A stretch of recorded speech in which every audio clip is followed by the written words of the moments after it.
Dance for me is a vehicle to share beauty and love and joy with the world.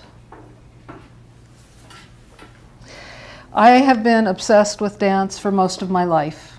I eat, drink, and sleep dance.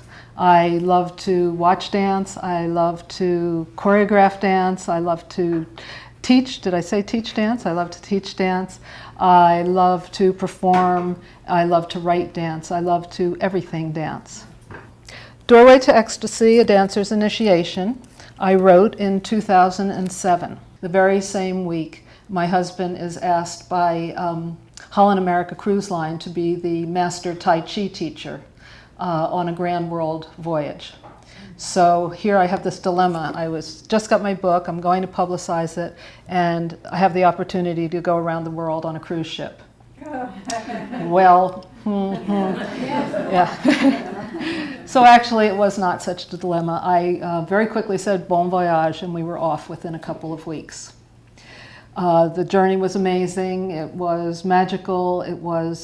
We flew to Hong Kong and then sailed all the way around the world. A couple of months ago, I decided, hey, you know, this is my life's work. This is what I worked really hard, and it has information that I don't think is available in other places. And I decided to put out a new edition. So I'd like to begin with the author's note. Although based on a true story, I call Doorway to Ecstasy a metaphysical memoir, as some of the events transcend ordinary concepts of time and space. The character I call Prima, that is the name of my teacher, my original teacher, is a composite of all the teachers I've been blessed with along my path. The words she says have come from the mouths of many.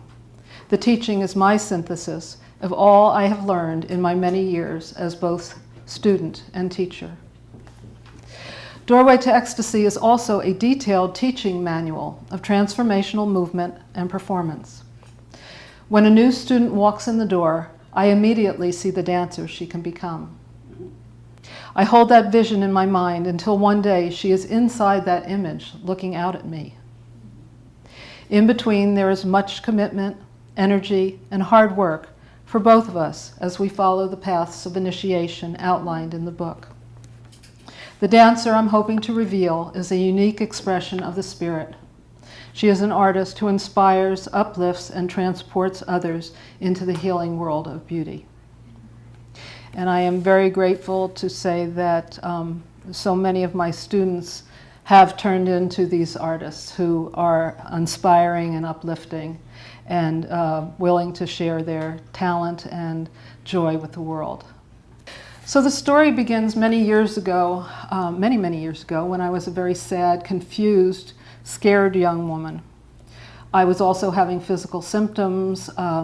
Doctors would probably call them panic attacks, but I was to learn later that it was instead a spiritual emergency.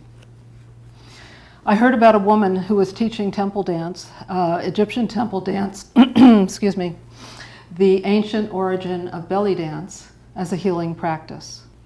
The night before I was to meet her, I had a dream. The veil evokes the faraway, untamed places of our imagination, she whispers, gazing off into the distance at something beyond my vision. Are you willing to explore?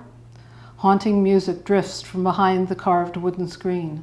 The flute and violin weave a spell around each other. We've already talked about the veil as wings or a spirit. Now what about our nature friends? Can the veil make waves? Showing me how to follow through with a flick of her wrist, she creates the crest of a breaking wave.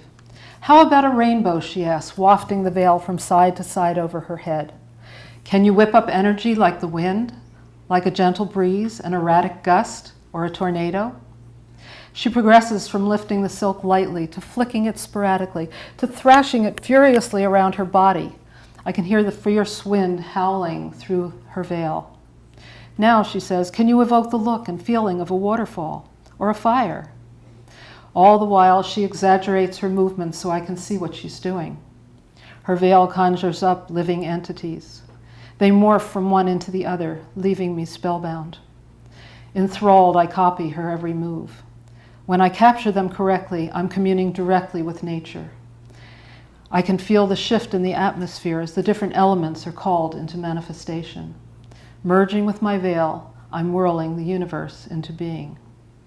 The next morning, I arrive at a small bungalow out in the east end of Ojai, where I was living at the time. The woman who answers the door is the woman from my dream. Now, I had never seen her. I'd never seen a picture of her. She had only recently moved to Ojai.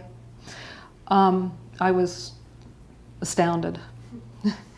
She invited me in, and I immediately began blurting out all of my problems, desperate for her to help me. She held up her finger, and she says, "Let's dance." From well before the age of the pharaohs, priestesses in ancient Egypt executed these slow movements. If I accept you as a student, you will study with me as a modern-day priestess in training to become an intermediary between heaven and earth. You'll learn to empty yourself to be receptive to higher energies, and also strengthen your body to withstand the powerful frequencies that wish to manifest through it. This ritual will help you do both. She stopped for a moment to make sure she had my attention. This is ancient and hidden knowledge, veiled in secrecy. It's serious business and not to be taken lightly. You must have an unwavering commitment, as all gifts from behind the veil must be earned by a strong will and hard work. Better to just feel than to understand sometimes, no?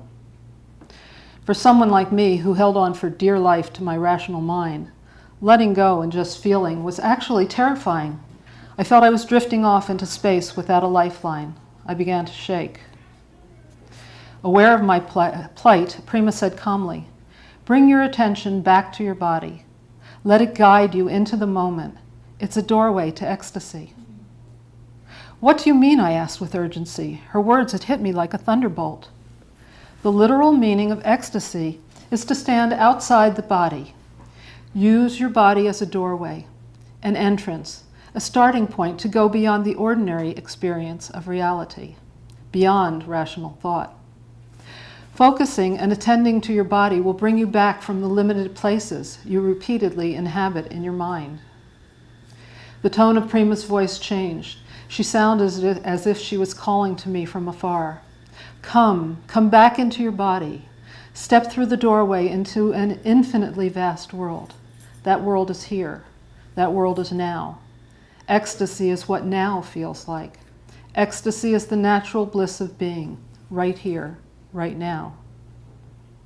Feeling a jolt as if I just landed on a runway, my eyes were riveted on Prima's face. A look of pure joy settled across her features. "The dancing body is sublime," she sighed as her eyes got brighter. "And dancing to inspired music? Ah," she closed her eyes, taking in the experience. It may have lasted a moment or a lifetime. It was enough to know I had to learn the way to find this magical feeling for myself. Thank you. It was wonderful. It's like my life journey at this point is closer to spirit. So Yeah, thank you. Good. I hope you do. Hope I see you again.